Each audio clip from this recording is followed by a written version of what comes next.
So today we're continuing with the class where we left off with the Bernoulli's principle. So let's probably let's go ahead and familiarize ourselves with the Bernoulli principle here. So let's start. But it's kind of like not a paradox, right? It's not a paradox because where is it? Because if you have like a bottle or something like they said, like this, right? So the air flows here. You have a pressure that is higher than in this state, right? So the idea that the pressure is kind of like met with a resistance. So that is kind of like what it takes, right? You have to, like, it's not only the first-hand pressure of an extra barrier, it's actually a second-hand pressure of these, for example, air to be driven back into the stream, and it's kind of like experiencing the resistance of the leftover gas there, right? So it's kind of like uh, the pressure has to be higher just to overcome that kind of like an extensive barrier there, right? So basically, as I said in the previous video, it's kind of like I was kind of right that it should be like this. Kind of intuitive, but as a ways I wrapped up in an aerodynamics lecture, it was kind of like weird, and I kind of think that they said maybe something weird and I misunderstood. Like we have to actually find out. So it's kind of actually bends, right? So the air goes in, and kind of like creates a sucking motion, right? So the idea that the air particles go there and they attract like nearby particles and drag them with themselves, right? So that's kind of like an idea. So the faster the particles moving, the better they attract, kind of, right? Kind of like a leftover momentum, right? So it's kind of like if a machine is driving on the street on a high speed, it kicks the air in front of it hard with itself, right? And the air is pushed in front of the car overall. And this air continues to drive like with the car, right? And this air has a momentum. So when this air meets, kind of like it's kind of like a dispersed, right? Dispersed like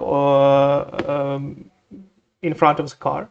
It's kind of like it's better probably to assume like a car is somewhere in the middle, and it's kind of like moving like an ice cracker, right, or something like this.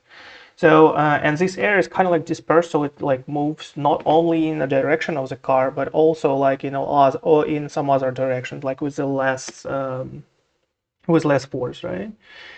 So and what it tells us that it's kind of like this momentum that the air gets, it's kind of like still going in a direction of the car, where the car headed, but it's kind of like a little wider than the car itself, because it's kind of like because of all those second-hand like motion motion energy transfer, right? So the particles actually like the car gets wider in terms of like the amount of air it actually drives with itself, right?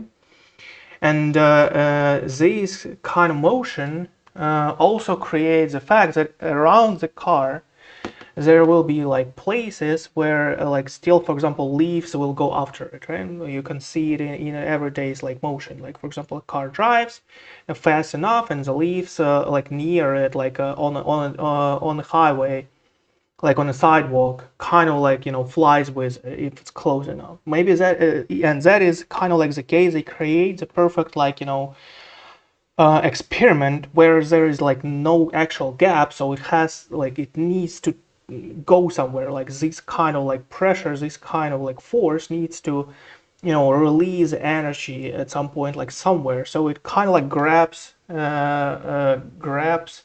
the air somewhere here, because that is like the only place where it can actually grab some air. and release that momentum there. So, and the kind of what it does is like if the air is fast enough, it will actually drag some of the particles that it met there, like in this little tiny area. It will drive the particles out there and grab them with you, creating a suction.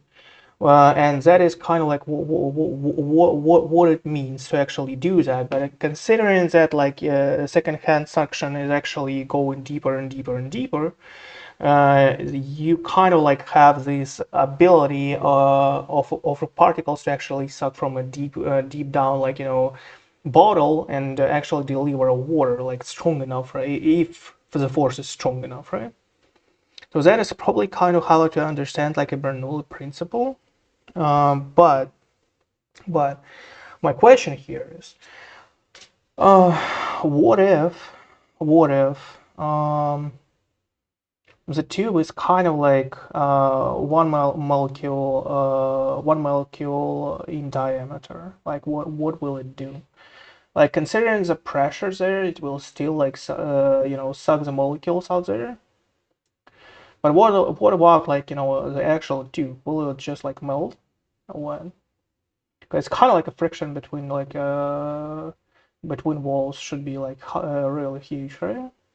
Because a molecule will surely not just like spin but also vibrate, right? What does it give us? Like what this idea actually gives us there? For example, not sure it's like efficient because you create a huge waste of energy, right? Basically. Hmm. Well, it's kind of like an interesting consideration, like what will happen, right? What will happen is there's like a tiny little hole out there. It will suck out. It will probably like create a sound if it's not like connected to some kind of bottle. It's pretty sweet. Okay, let's just like continue watching though. It's kind of like a mathematical equation, right? This is kind of good.